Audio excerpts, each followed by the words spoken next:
Okay, so I decided to take a break here and show you the progress I've made. In the last video, I still had the helm connected. There were a few wires and the steering linkage was still connected. So what I did to get the steering linkage off, it was actually really simple. There's just those 4 bolts that go through. They would be coming through the backside, and then once you take those bolts out, you can just pull it right off. It's really very simple. And then what I did was I just kind of put that to the side, so it's out of the way. As far as the wires go, most of these were disconnected. There was a few things that I missed. One of them was this plug right here. I think that was for, I can't remember, the depth finder. And then this plug right here, which I think is for the remote on the stereo. So I disconnected those and disconnected the steering linkage, and that was it. I was able to move the helm completely out. Alright, so I'll just put them to the side. Oh, the other thing, one more thing, was the tube for the speedometer. So there's a zip tie that holds it to the back of the speedometer. Once you cut the zip tie, you can just use a pair of needle nose pliers and just twist that off. It was a little bit stubborn to get it off, but just take your time so that it doesn't break. And then once those were off, I was able to get the helm and move it completely out of the way. I put it down in my garage so that I can work on removing the sealant and just cleaning it up. So then the next step was to remove the door. So to remove the door, what I did was I pushed it the whole way to the left side. Once it was over to the left side, I could get these screws out. And just make sure you get each one of them. The door is going to go to right about here. So you're really just going to remove those 3. And then you'll move up to the top here, and you'll do the same thing with the door the whole way to the left. You can remove those first 3 screws. Once you get those out, you slide the door the whole way to the right, and you'll get these other 3 screws here. Then you'll move down to the bottom, and you'll do the same thing.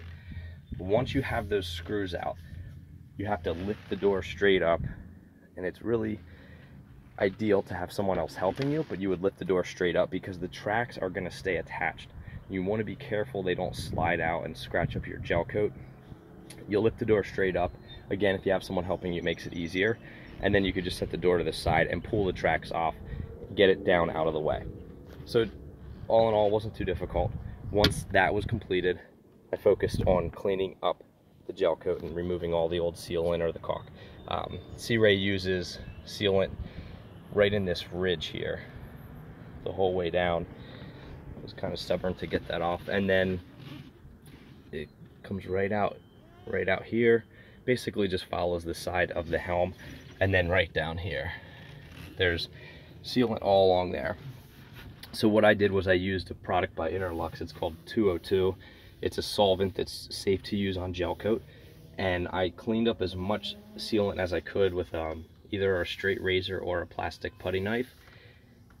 Once I got the bulk of it, I applied the solvent to it, and I would let it sit for several minutes, and then I would scrape it again and get as much off as I could, and then I would apply more, and I just repeated that process over and over. It took me 2 or 3 hours to really get it cleaned up to the point that it's at now.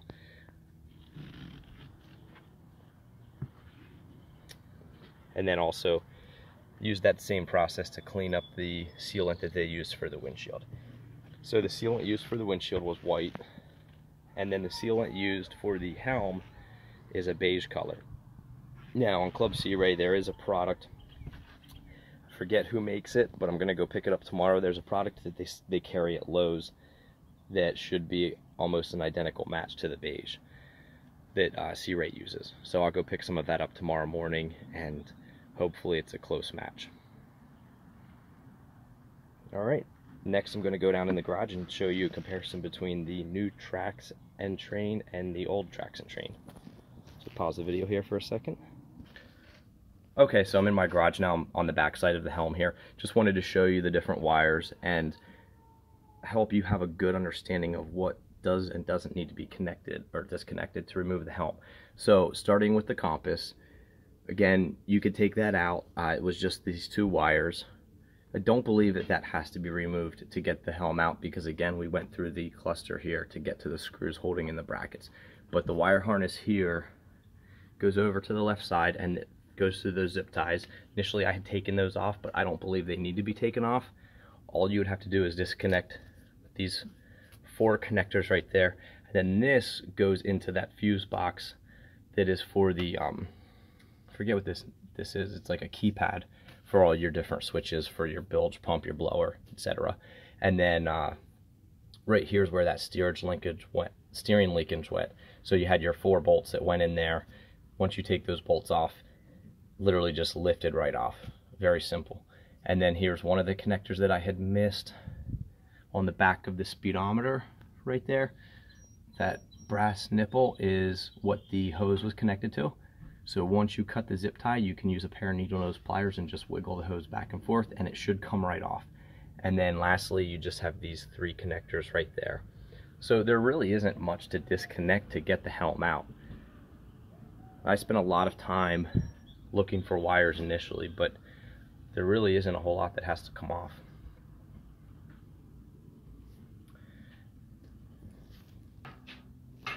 So here's one of the new tracks. It's pretty much identical to the old one, just a lot cleaner. And actually here's some of the sealant that I had to scrape off of the helm. You could see that Sea Ray uses a lot of it. So you could get the bulk of it off with a razor or a plastic putty knife. But then once you scrape that off, there's going to be some residue that is best to get off with a solvent. Make sure you use something that's safe for the gel coat.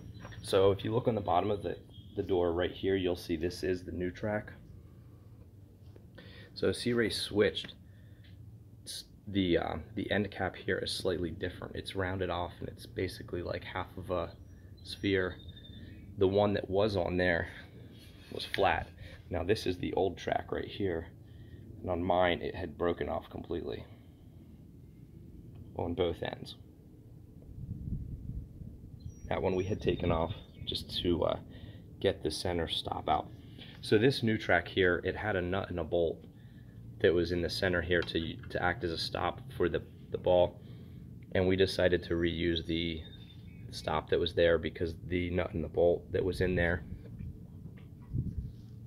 which is right there, I felt like every time the ball would hit it, it would mar it or damage it. So we decided just to reuse that same center stop. Other than that, though, we are leaving the train as it is, using the balls that came with it. Just as a comparison, here is one of the old ones. See if I can get a good shot of it. It's hard to see, but it's significantly smaller. So much smaller that it can just be placed in there, and you shouldn't be able to do that. So I'm optimistic that once we get this new one put in, it will slide a lot nicer, but only time will tell. So we got the new train mounted to the bottom of the door. The next step is to get the track mounted for the top of the door.